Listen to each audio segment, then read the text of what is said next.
Listo, estamos grabando. Bien. Permítame compartir las láminas.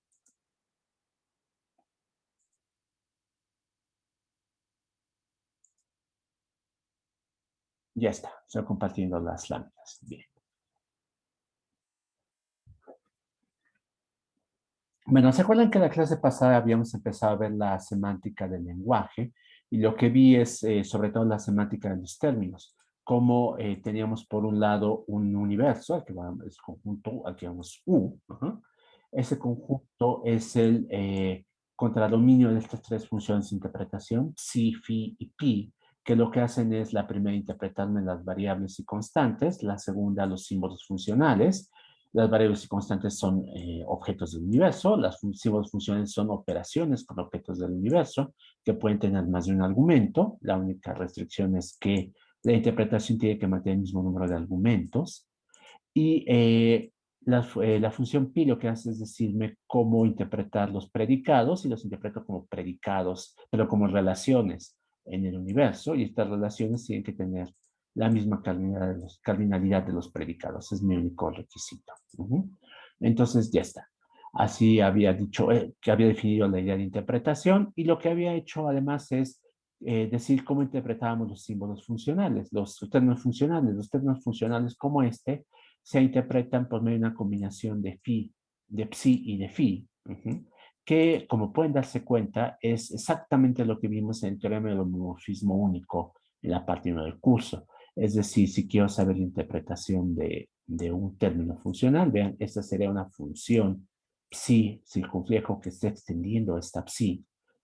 La interpretación de esto es igual a interpretar el símbolo funcional, eso me da una operación que necesita n argumentos, y los argumentos me los da la interpretación de cada uno de los términos que aparecían aquí.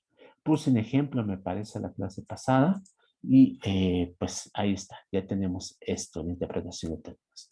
Ahora el punto es interpretar las fórmulas. Ahora, interpretar las fórmulas, ¿qué querría decir? ¿Se acuerdan que en el caso del cálculo de proposiciones, interpretar una fórmula significaba dar una interpretación de las fórmulas atómicas, o como le llamé en ese entonces, una función de evaluación que me decía que P era falsa, Q verdadera, etcétera, etcétera, etcétera. Y con base en esa asignación de valores de verdad, yo construía la interpretación de toda la fórmula completa, utilizando las funciones booleanas asociadas a los operadores, a las conectivas del mismo nombre, ¿no? La conjunción pues está asociada a la tabla de verdad de la conjunción, etcétera, etcétera. Bien, aquí tenemos que, pues no tenemos valores booleanos, tenemos objetos en un universo, y entonces es más complicado. Lo que voy a obtener en esta interpretación, en esta interpretación, entonces no es el, el resultado de si una fórmula es verdadera o falsa. Esta es una diferencia importante. Voy a obtener un paso intermedio. Voy a decir que la interpretación satisface una fórmula o no la satisface. Ajá. Y este concepto de satisfacción, ajá, es lo que voy a definir a continuación. Como pueden observar, entonces, la satisfacción es una relación entre interpretaciones y fórmulas. Y vamos a decir, la interpretación satisface o no la fórmula. Ajá. Entonces lo voy a definir de manera inductiva. Tomo una fórmula arbitraria en el cálculo de predicados, tomo una interpretación arbitraria también, y formada por los tres ingredientes que ya presenté antes, y voy a decir que la interpretación y satisface alfa si se cumplen las condiciones que voy a definir inductivamente sobre alfa. Es decir, voy a ver qué forma puede tener alfa, y voy a decir cuáles son las condiciones dada esa forma. La primera forma de alfa, por supuesto, va a ser una fórmula atómica. Bien, alfa puede ser una fórmula atómica. Bien, si alfa es una fórmula atómica, tendrá que tener este formato, que es lo que está súper anaranjado en las láminas. PNK se le aplica a los argumentos, a los términos T1 hasta Tn.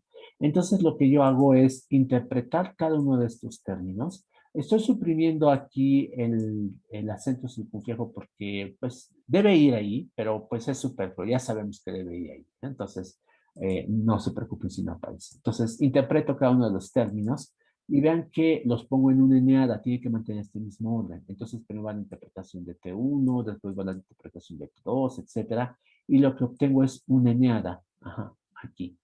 Y después me pregunto, bueno, ya tienes una eneada y me pregunto si esa eneada pertenece a la relación que es la interpretación del predicado. Ah, y si es así, pues entonces digo, pues sí, satisfaces la interpretación satisface la fórmula. Si la eneada que obtengo interpretando los términos no pertenece a la relación que es en la interpretación del predicado, entonces digo no, no lo satisface. Ajá. Voy a ver ejemplos de esto más adelante, por supuesto, ¿no? Déjenme ver si tengo uno para empezar con las fórmulas atómicas. Eh, a ver, por ejemplo, aquí tengo este caso. Vean, esta es una fórmula atómica. Voy a detenerme aquí nada más y después vemos el resto de las fórmulas cuando haya presentado los otros casos. Esta fórmula atómica, P21 de X y C, lo que hago es construir una interpretación cuyo universo van a ser los números naturales, dando subrayo poniéndolo como subíndice de la I. Y lo que hago es, pues, pensar en las siguientes fórmulas de funciones de interpretación, psi, phi y pi, en donde psi de X me va a dar 0, eso es lo importante para el ejemplo 1, y psi de C me va a dar 0. El predicado 2,1, que es el que aparece aquí, lo interpreto como la relación de menor o igual. Ajá. Entonces, dada esta interpretación, vean que aquí tendría la eneada 0, 0, porque porque 0 es la interpretación de X y 0 la interpretación, perdón, y 0 también la interpretación de C, tendría la eneada 0, 0. Me pregunto si la eneada 0, 0 pertenece a esta relación. Esta relación la solemos escribir como infija, no como no de la otra forma, pero significaría que lo que hago es tomar a la interpretación de X y ponerla aquí al principio. Entonces pongo 0, tomo la interpretación de C y la pongo aquí al final para tener una notación fija. Y pregunto, ¿0 es menor que 0? ¿Menor o igual que 0? Y mi respuesta es sí, sí, sí, 0 es menor o igual que 0. Por lo tanto, esa interpretación satisface esta fórmula atómica. Eso es lo que estoy diciendo en la cláusula 1 de mi definición. Bien, pues entonces, pues no es tan complicado, se dan cuenta, es simplemente aquí está presentado de una manera genérica, pero es básicamente mapear objetos a objetos en el universo, mapear relaciones a relaciones entre objetos del universo. Ujú. Ahora, en el caso de las conectivas proposicionales, vean, si tengo que mi fórmula alfa es la negación de una fórmula beta, entonces, ¿cómo sé que mi interpretación satisface no beta? La respuesta es, pues fíjate en beta. Y si no satisfaces beta, entonces la interpretación satisface no beta. Ajá. Entonces es bastante sencillo, es dual, ¿no? Entonces no tiene mayores problemas. Ujú. Ahora, si mi fórmula alfa es la disyunción de beta o gamma, entonces me pregunto si mi interpretación satisface beta o mi interpretación satisface gamma. Y si la respuesta es sí para alguno, entonces, al menos para alguno, entonces ya digo, pues satisfago la disyunción. Y con las demás conectivas se imaginarán que es igual. Para si alfa es beta y gamma, entonces tengo que satisfacer beta y gamma. Si alfa es beta implica gamma, entonces tengo que, en el caso que satisfaga beta, tengo que satisfacer gamma, etcétera, etcétera. Bien, los casos difíciles son las conectivas, perdón, los cuantificadores, vean. Eh, Esto, antes de explicar, de dar la definición, voy a explicar por qué son difíciles. Vean, si mi fórmula alfa es una fórmula del tipo para toda x beta, lo que yo estoy afirmando en alfa es todos los objetos del universo satisfacen beta. Ajá. Eso es lo que estoy diciendo implícitamente. Entonces, yo lo que quiero hacer es lo siguiente. Bueno, todos los objetos satisfacen beta donde a X es el objeto en cuestión en el que me estoy fijando. Es decir, tengo que probar si beta es satisfecha para cualquier valor posible de X. Eso es lo que estoy diciendo implícitamente. Suena intuitivo, ¿no? El cuantificador universal me dice todos los objetos satisfacen beta, quiere decir que si yo cambio, le doy a X un valor, debo satisfacer beta. Si le doy otro valor, debo satisfacer beta. Y si le doy un valor más, también tengo que seguirla satisfaciendo. Y el punto es que tiene que cumplirse eso, no importa qué asignación de valor, del valor le haga X. Ajá, esa es la cuestión. Entonces, ¿cómo expreso esta intuición formalmente? Esa es la pregunta. La voy a expresar de la siguiente manera. Construyo una interpretación alternativa. Voy a llamarla I'. Esa interpretación alternativa es una terna de funciones, psi, phi y pi, donde se dan cuenta que phi y pi son mis funciones originales. En cambio, psi está reemplazada por una psi prima. ¿Qué peculiaridad tiene psi prima? Psi prima resulta que es igual a psi, excepto posiblemente en x. Es decir, para cualquier constante, psi prima y psi me dan el mismo objeto, y para cualquier variable que no sea x, psi prima y psi me dan el mismo objeto. Entonces, probablemente cambie el valor de x. Lo que estoy haciendo es cuantificar sobre cualquier y prima que cumple estas características. En pocas palabras, les estoy dando la oportunidad de que sustituyan el valor de x asignado en interpretación original por cualquier valor posible del universo. Eso es lo que hace esta definición. Decirme, pues cambia todo menos x. Mantén todo menos x. X la puedes cambiar. Y la cambias, y cuando la cambias te preguntas, ¿esta nueva interpretación satisface beta? Bien. La pregunta les puede parecer circular, porque antes yo me preguntaba si satisface alfa, y ahora estoy preguntando si prima satisface beta, pero no es circular porque se dan cuenta que alfa es una fórmula más compleja que beta, porque beta es uno de sus constituyentes. Entonces, esta pregunta es más fácil de contestar que la pregunta es si satisface eso, porque la fórmula es más simple. Como mi lenguaje fue construido libre y fue generado libre e inductivamente por los elementos que vi en mi lenguaje de fórmulas atómicas, entonces resulta que en última instancia, si yo desmenuzo después beta en sus componentes y sigo aplicando estas reglas, voy a llegar al caso en el que estoy preguntándome si la interpretación en cuestión satisface una fórmula atómica. Este caso. Algún momento llego a ese punto y ese punto pues ya sé cómo resolverlo. Es un punto operativo. Depende, por supuesto, de mi conocimiento, ¿no? Si yo tengo un lineal y de pronto corresponde esta relación, estoy suponiendo que ustedes pueden contestar esa pregunta. Es un supuesto fuerte, no lo había mencionado antes, esta idea de ver las interpretaciones así, o de ver la semántica del lenguaje que se le ocurrió a Tarski, y es una forma de delegar la respuesta de si satisface o no a nuestro conocimiento del tema. Pues si escogiste los naturales, pues yo espero que puedas responder si lineal pertenece a la relación que definiste. Si no puedes responder, pues ya no es un problema lógico, es un problema de tus conocimientos insuficientes de los naturales, ¿no? Entonces, es como pasarle la bolita a alguien más. Así es la semántica en el caso de cálculo de predicados. Esa peculiaridad no ha tenido el de proposiciones. El de proposiciones mandábamos todas funciones booleanas y tenemos tablas que se pueden aplicar de manera algorítmica. Aquí no. Aquí estamos confiando en un conocimiento extralógico. Bien.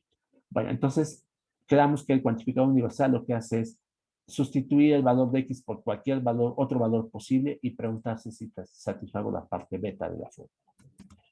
¿Cómo funciona el cuantificador existencial? La intuición es la misma. Vean, si yo les digo alfa es la fórmula, existe x tal que beta, yo estoy diciendo, mira, para saber si mi interpretación satisface alfa, tengo que encontrar algún valor posible de x que me satisfaga beta.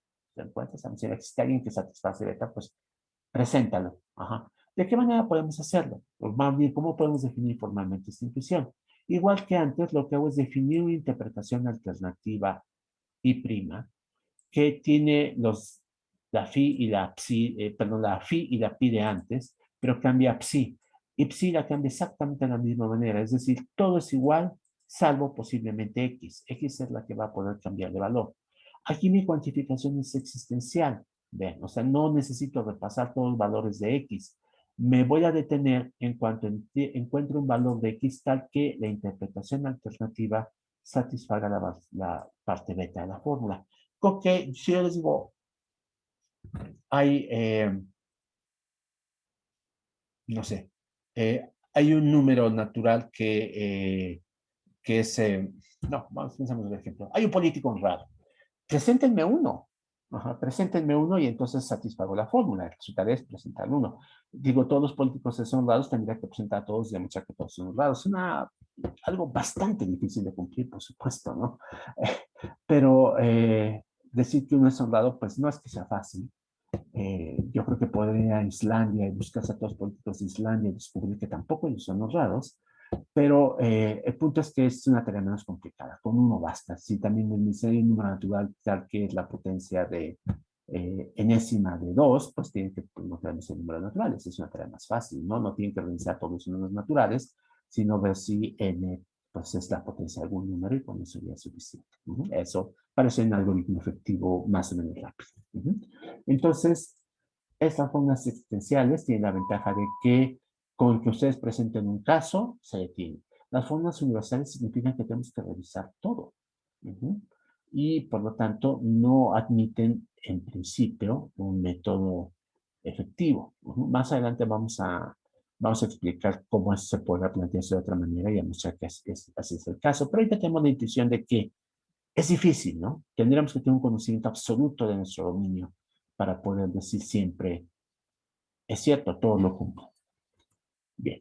Entonces, ya que presenté por completo esto, eh, voy a detenerme un poco más y decirles, he estado hablando de satisfacción, por supuesto, pero en el caso de proposiciones hablé de verdad.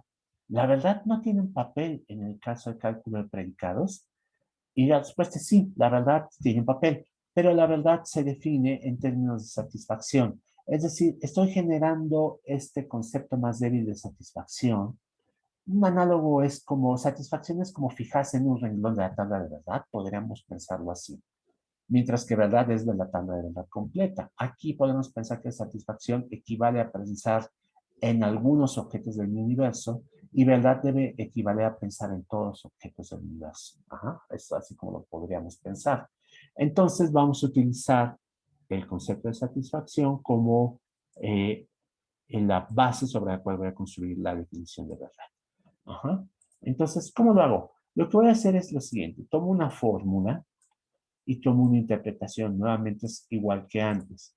Y lo que voy a decir es que mi fórmula alfa es verdadera en interpretación. Vean, esta es una afirmación más fuerte. Es verdadera en interpretación. Sí, solo sí, para cualquier interpretación alternativa. Y otra vez, ¿por qué interpretaciones alternativas? Bueno, no sé si se dan cuenta de lo que dije antes. A lo mejor lo dije demasiado rápido, pero dije, la satisfacción es algunos objetos de tu universo pues te cumplen la fórmula. La verdad debe ser todos los objetos de tu universo te cumplen la fórmula. Pero ¿qué quiere decir con eso? Quiere decir que en satisfacción se dan cuenta que las variables libres, pues lo que ocurre es que ellos hacen un valor arbitrario que a mí se me ocurre y digo, pues sí, con ese valor arbitrario se cumple. Pero la verdad me va a obligar a decir, no, cuando tienes variables libres, tienes que verificar que cualquier asignación de valores de verdad de esas variables libres te sigue satisfaciendo la fórmula. Es como si implícitamente cuantificáramos las variables libres de manera universal. Entonces, eso nos lleva de regreso a estudiar las interpretaciones alternativas. Yo voy a tomar ahora una interpretación alternativa donde no cambio el valor de las interpretaciones de los objetos interpretados por phi y por pi, sino que ahora voy a cambiar sí, como antes, pero de una manera más radical. Voy a mantener la misma interpretación de las constantes. Pues por algo se llaman así, ¿no? Porque no cambian de valor. Pero me voy a permitir reinterpretar a todas las variables. Cuando las variables aparecen bajo un cuantificador, en realidad esto no tiene ningún efecto, porque ya vimos cómo se tiene satisfacción. Pero para las variables libres es lo que les decía, las estoy cuantificando universalmente. Y entonces cualquier interpretación alternativa que le cambie el valor a las variables, dentro del mismo universo, por supuesto, tiene que seguir satisfaciendo a la fórmula alfa. Ajá. En ese caso, cuando todas las interpretaciones alternativas satisfacen alfa, yo puedo afirmar que la interpretación original hace verdadera alfa. Y eso lo escribo con este símbolo, vean, es el que ya conocíamos de modelo. Ajá. Le pongo como subíndice a la I porque es modelo módulo esta interpretación que estoy presentando. Ah, entonces, es de esa manera, como digo, que una interpretación hace verdadera a una fórmula. Ahora, ¿cuándo es falsa una fórmula? Ya que regresé otra vez al concepto de verdad, pues pienso que el concepto de falsedad es un concepto dual y resulta que es parcialmente dual. Ahorita voy a ver por qué es parcialmente dual. Ajá. Una fórmula va a ser falsa, eso estoy viendo aquí en este renglón, si y solo si su negación es verdadera. Ujú. Entonces, me dirán ustedes, pues sí es dual. Voy a ver más adelante que una fórmula que no es verdadera no necesariamente es falsa. Ajá. Una fórmula puede ser no satisfecha. Ujú. Y eso, y su negación podrá ser que tampoco es satisfecha. Entonces no tengo forma de hacer el dual. Pero sí lo puedo tener cuando afirmo que la negación de una fórmula es verdadera, entonces sé que la fórmula original es falsa. Ujú. Entonces, anoto esto porque es muy importante. En este curso no lo voy a ver mucho, pero un curso que busca demostrar las propiedades metalógicas de las que hablé al final del tema pasado, completitud, corrección y demás. Sí, esto es fundamental. Perdemos la dualidad entre falsedad y verdad y entonces hay que buscar otra forma de hacer el salto entre estos conceptos. Ujú. Bien. Ahorita por lo pronto piensen nada más que no son duales, verdad y falsedad aquí. Ujú. Que hay fórmulas que no caen ni en una ni en otra categoría. Ujú. Bien. Eh, Finalmente, observen que si tomo una fórmula cerrada, es decir, una fórmula sin variables libres, en este caso sí puedo afirmar si la fórmula es verdadera o es falsa. ¿Por qué? Porque eso de tener las variables libres, no tener variables libres, equivale a cuantificar universalmente. Y entonces estoy en este caso, que toda interpretación alternativa debe darme un resultado para cualquier valor del universo. Entonces esto equivale a, pues, a estas otras interpretaciones alternativas. Por eso ahí recupero la verdad y falsedad. Nuevamente aquí no lo vamos a aplicar mucho, pero hago la anotación por si alguien se lo pregunta. Y finalmente voy a definir el concepto de validez. Validez aquí va a ser análogo a las tautologías. ¿Se acuerdan que yo decía que, por ejemplo, es una tautología que P o no P? ¿Cómo son las tautologías en el caso del cálculo de predicados? Pues las tautologías tienen esta forma.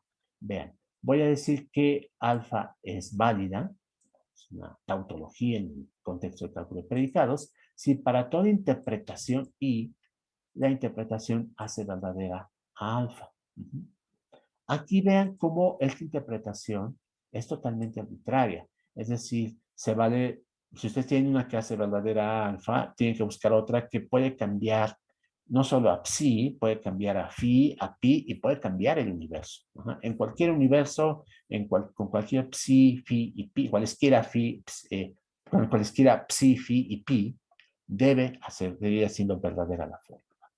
Entonces, es una petición muy fuerte y no parece intuitivamente que hay una forma fácil de verificar validez, a diferencia del otro caso en que tenemos una forma fácil, entre comillas, que era construir la tabla de verdad para verificar si una forma de esta tautología. ¿Por qué digo entre comillas? Porque acuérdense que una tabla de verdad crece exponencialmente conforme crece en el número de fórmulas atómicas en la fórmula. Entonces, eso después de un rato se vuelve inmanejable. Bien. Ahora, ejemplos nuevamente. Ujú. Ya había aquí presentado el primer ejemplo, pero lo vuelvo a presentar para que quede todo claro. Vean, tengo 4 fórmulas de las cuales me voy a preguntar si son satisfechas, verdaderas o válidas, dada una interpretación. Entonces, mis fórmulas son, pues la primera es una atómica que ya había analizado, la vuelvo a analizar, no se preocupen. Una fórmula cuantificada universalmente, otra fórmula cuantificada universalmente y finalmente una fórmula que no es atómica, pero que tampoco tiene cuantificadores. Mi interpretación toma como universo los números naturales, como ya había dicho, ajá, y pues entonces obviamente psi es una función que va de variables y constantes a números naturales. Phi me interpreta pues las fórmulas que aparecen aquí. Vean, no tengo símbolos funcionales en este caso. Habría sido bueno poner algún ejemplo, pero no lo puse. Pero bueno, así no puedo ver un ejemplo adicional después. Y tengo pi, que lo que hace es interpretarme los predicados. Ajá. Entonces tengo que fijarme realmente en los símbolos que aparecen aquí. Los demás los puedo dejar indefinidos, ¿no? Entonces a X le estoy interpretando como 0, a C le estoy interpretando como 0, al símbolo del predicado P2, 1 lo estoy interpretando como la relación de menor o igual, y al símbolo del predicado 1 lo estoy interpretando como la propiedad de pertenecer al conjunto de números pares. Ajá. Vean, es una relación unaria, eso suena un poco raro, ¿no? Relaciones un área, todos los matemáticos se nos ocurre eso, es como preguntarnos, ¿tienes una relación con alguien? Sí, es conmigo mismo, ¿no? Eso ya es reflexivo desde el punto de vista matemático, entonces en realidad no tiene un correlato en nuestro uso cotidiano de la palabra relación, ¿no? Eh, pero bueno, así es las matemáticas. Entonces pensemos que es el caso límite y en este caso límite eh, es la pertenencia a un conjunto, una relación unaria. Y aquí el conjunto en particular que me interpreta el predicado 1, es el conjunto de números pares. Entonces voy a ver qué pasa aquí con esta interpretación. ¿Cuáles de estas fórmulas son satisfechas? Aquí estoy afirmando que las fórmulas 1, 3 y 4 son satisfechas. Vamos a ver por qué. Habíamos visto que la fórmula 1, lo que hago es interpretar a x como 0 y interpretar c como 0. Y entonces me pregunto si 0,0 pertenece a esta relación. Es decir, si el 0 es menor o igual que el 0. Ajá, y la respuesta es sí. Así es. Ah, bueno, la satisfago. ¿Qué pasa con 2? Vean, la diferencia con 2, o sea, 2 lo que hace es cuantificar universalmente esta fórmula atómica. Ah, bien, entonces tengo que cambiar, porque yo sé que 0, con 0 sí se satisface, pero ahora tengo que pensar en una interpretación alternativa para x, porque x es la variable cuantificada. Entonces, recorro todo el universo y me vuelvo a plantear la pregunta de si con esa interpretación se sigue satisfaciendo esta fórmula atómica. Bueno, mi universo es infinito. Voy a empezar al menos por el primer paso, que es pensar en x igual a 1, ¿no? Porque ya me lo pregunté con 0. Y me pregunto entonces, si x es igual a 1, entonces me pregunto si 1 y 0 satisfacen esta fórmula, es decir, 1 es menor o igual que 0. Y la respuesta es no, pues no. 1 no es menor o igual que 0. Ah, bueno, entonces como ya me falló a la primera interpretación alternativa, yo sé que esta fórmula no puede ser satisfecha. Porque ya tengo una interpretación alternativa que cambió solo a la X y con eso fue suficiente. Ajá, bien. Ahora, vamos a ver qué pasa con la fórmula 3. La fórmula 3 también está cuantificada universalmente y entonces tengo que hacer este mismo repaso de valores para X, todos los valores posibles en el universo. Bien, esta fórmula lo que me pregunta es realmente si la interpretación de C, que es 0, es menor o igual que X. Aquí yo puedo repetir la pregunta. A ver, ¿qué te parece si interpreto a X ahora como 1? Porque ya sé que con 0 sí funciona. Lo interpreto como 1. La respuesta es, pues sí, 0 es menor o igual que 1. Ahora interpreto como 2. La respuesta es, pues sí, 0 es menor o igual que 2. Y en realidad yo digo, ya, ¿sabes qué? Ya me cansé. Yo sé de matemáticas, estudié la primaria y me acuerdo que el número más chiquito natural es el 0, ¿no? Entonces esto va a ser cierto para cualquier valor natural que le dé a X. Ah, bueno, si ya sabes eso, y aquí lo voy a permitir que se hagan ese tipo de afirmaciones, como me dijo mi profesor de primaria, como aparece en el baldor de secundaria, como me dijo mi profesor de álgebra superior, eh, sé que esta fórmula debe ser el caso. Entonces estamos recurriendo al conocimiento externo y el conocimiento externo nos dice que sí, que para cualquier valor que le asignemos a X, 0 es menor o igual que X. Y por lo tanto afirmo que la fórmula 3 es satisfecha. Vamos con la fórmula 4. La fórmula 4 me dice, mira, acuérdate que este predicado estamos interpretando como pertenecer al conjunto de números pares. Y entonces aquí estoy diciendo, o X pertenece al conjunto de números pares, o X no pertenece al conjunto de números pares. Ah, bueno, pues sí, ¿no? X está o no está en este conjunto, ¿no? En mi concepción eh,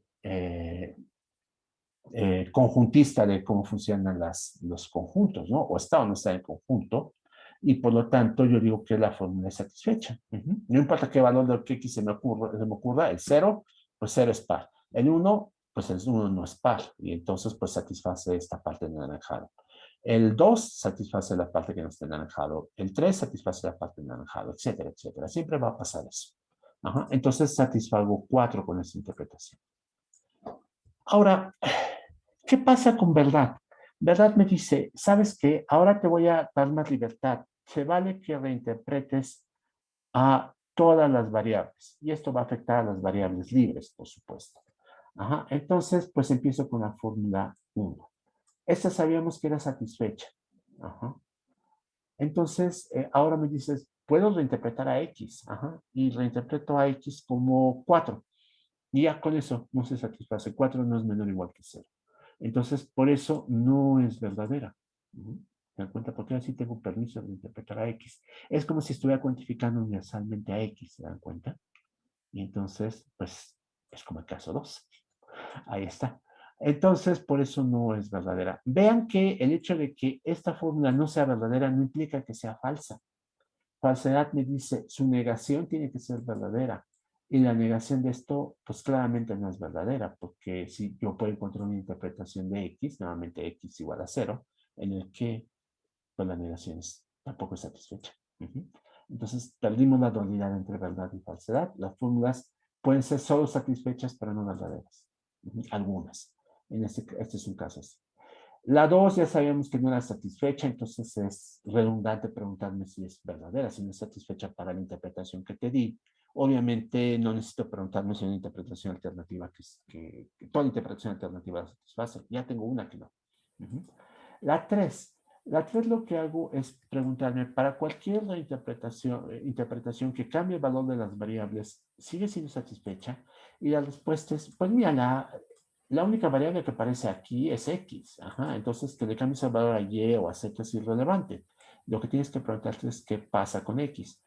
Ah, pero X ya analicé el caso porque la X está cuantificada universalmente. Entonces, la respuesta es sí, la voy a seguir satisfaciendo esta parte, esta fórmula. La voy a seguir haciendo, sí, la voy a seguir satisfaciendo. Entonces, como siempre le satisfago, es verdadera. Bien, ahora, sobre validez. Mm, validez. Pues validez dice, mira, te vale que reinterpretes el predicado, ajá, y que te vale que cambies de universo. Entonces, aquí, ¿qué les parece si cambio a la propiedad de ser hermano de, ajá, y entonces me pregunto si eh, tomo el conjunto de seres humanos, X es Vladimir Putin, C es Volodymyr Zelensky, y me pregunto si Vladimir Putin es hermano de Volodymyr Zelensky.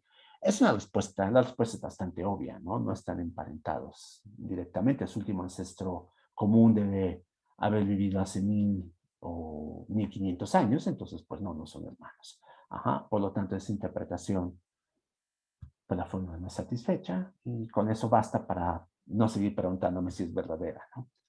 La fórmula 2, ya di una interpretación en la que no es verdadera, ¿no? En mi ejemplo anterior, entonces, pues no puede ser válida. ¿No? La fórmula 3, pues di un ejemplo que la hace verdadera, pero ¿qué tal si les doy un ejemplo distinto? Nuevamente, el ejemplo que les acabo de dar. C es Vladimir Putin, X es cualquier ser humano que se les ocurra, y nos preguntamos si todos los seres humanos somos hermanos de Vladimir Putin. Eh, no, no lo somos, ¿no? Entonces, por lo tanto, esta fórmula admite interpretaciones que no hacen verdadera y no puede ser válida. Vamos con la 4. La 4 me dice, bueno, mira, interpreta el predicado como quieras, en el universo que tú quieras. Ajá. Y entonces podremos pensar que el predicado P11 es pertenecer al conjunto de seres humanos que se oponen a la guerra. Y entonces me estoy preguntando si un ser humano se opone a la guerra o no se opone a la guerra, ¿no? Entonces, pues pasa una de las dos cosas, ¿no? Uh-huh. A una guerra específica, si ustedes quieren, para que se sea, aunque hay propagandistas que por supuesto pueden expresar su opinión de tal manera que parezca que no pertenecen ni al conjunto ni a su complemento, pero bueno, en general no es así. Ajá, y entonces, pues ahí está. O se opone uno o no se opone uno. Y dice, no, bueno, pues es un universo y una interpretación muy particular. Piensa en los números naturales otra vez. Y piensa en el conjunto de números que son cuadrados. 2, 4, 9, etcétera, etcétera. Entonces, pues un número natural, pues pertenece a este conjunto o no pertenece a este conjunto, ¿no? Bueno, y piensen en cualquier cosa que se les ocurra. Se dan cuenta que si tenemos esta visión conjuntista de las cosas, en la que hay universos y hay conjuntos y complementos de estos conjuntos y los dos unidos forman todo el universo, entonces siempre vamos a tener que esta fórmula es verdadera en esa interpretación. ¿Ah? No importa qué universo y qué conjunto escojan, ¿no? Entonces, en este caso, pues es claro que la fórmula 4 es válida. Ajá. Y pues más le vale, ¿no? Porque si lo ven bien, esta fórmula 4 se parece mucho al tercio excluso del cálculo de proposiciones, ¿no? P o no P. Es, podríamos pensar que es una especie de análogo o un ejemplo concreto de P o no P, en el caso de cálculo de predicados. Bien, entonces, una sola de estas fórmulas fue válida. Me detengo entonces y ¿hay preguntas? No, profe. ¿No? Bien. Bueno, espero que eso se lleva que la explicación fue muy clara, pero bueno, yo sé que no siempre es así, no tengo tanta confianza en mí mismo, entonces seguramente algo lo expliqué de manera confusa. Por favor, repasen estas láminas y díganme si hay algo que les parece que merecería aclararse o explicarse con otro ejemplo. Déjenme ver. Termino con esta lámina. Y esta lámina lo único que hace, pues, darse cuenta son 3 líneas, es definir lo siguiente. Tomamos una interpretación y un conjunto de fórmulas. Y vamos a decir que la interpretación es un modelo del conjunto de fórmulas si cada una de las fórmulas en el conjunto, todas, son verdaderas en interpretación. Entonces simplemente cambia el énfasis de fórmulas a conjuntos de fórmulas, pero es la misma idea de verdad. La estamos generalizando a conjuntos y en caso de que todos los elementos de conjuntos sean verdaderos, la fórmula es un modelo. Y concluyo con esta definición. Entonces, los invito a que repasen estas láminas o el texto de lógica de su preferencia. Este tema en particular, yo lo tomé muy directamente de lo que aparece en el Clark and Reeves de Logic for Computer Science. Entonces, pues pueden echarle un ojo a ese texto y eh, para, para mayores detalles, y aunque creo que no, creo que mi explicación es más detallada que la de ellos, pero puede ser que me equivoque y que ellos expliquen más, o cualquier otro libro que se les ocurra, por supuesto, y me plantean preguntas la próxima clase. Por lo pronto, detengo la pantalla, voy a detener la grabación